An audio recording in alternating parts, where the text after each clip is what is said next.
In Sicko, the writer-director Michael Moore sets his sights on the healthcare industry, which leaves nearly 50 million Americans up a creek without any coverage. Sicko opens next week, so this is an early review. This is a slightly different sort of Michael Moore picture in that the big guy doesn't go on camera until well into this chronicle of one grim tale of woe after another.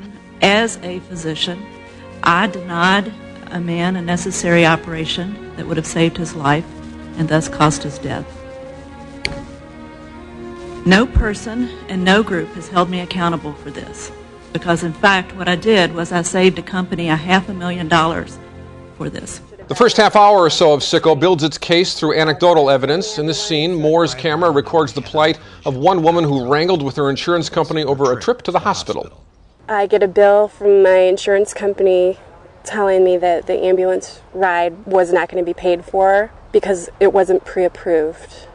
I don't know exactly when I was supposed to pre-approve it, you know, like after I gained consciousness in the car, before I got in the ambulance. How does healthcare work in most other industrialized nations? A lot more humanely than it does here in America. That's Moore's argument. In this scene, Moore goes to England and learns a little about the National Health Service and its peculiar cash flow issues. Why does it say cashier here if people don't have to pay a bill?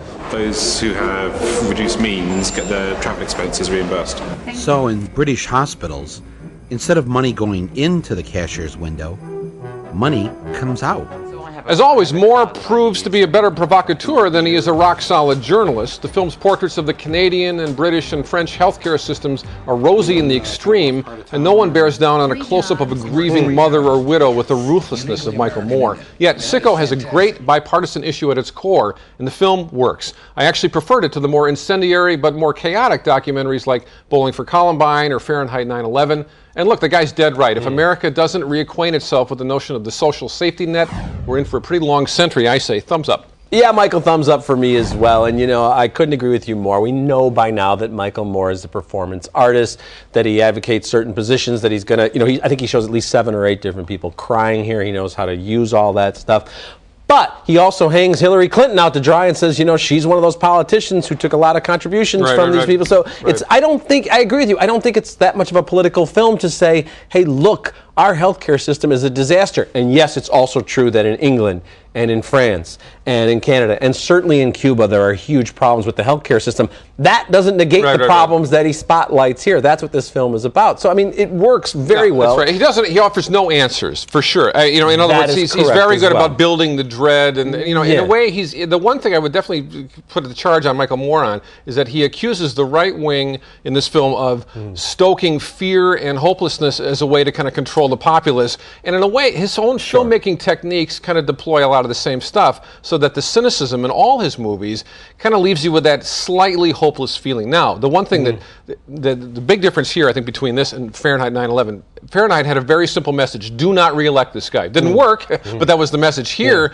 there is no simple message. It's just a kind of a look at this enormity of the problem, and let's do something about it. It is enormous, and I do believe that Michael Moore has a sincere heart, and he really does feel for the people. You know, I've heard some criticism. They're saying, oh, he's exploiting these 9/11 rescue workers. He's taking them to Cuba. You know what? They're grown-ups. They know what they're doing as well. And of course, it's a stunt. And of course, when he's sitting there with his megaphone, he doesn't really expect them to be led into Gitmo and given treatment. And yes, we know that when he goes into the Cuban hospital, well, of course, they're going to, you know, show how great they are because it's Michael Moore and his cameras.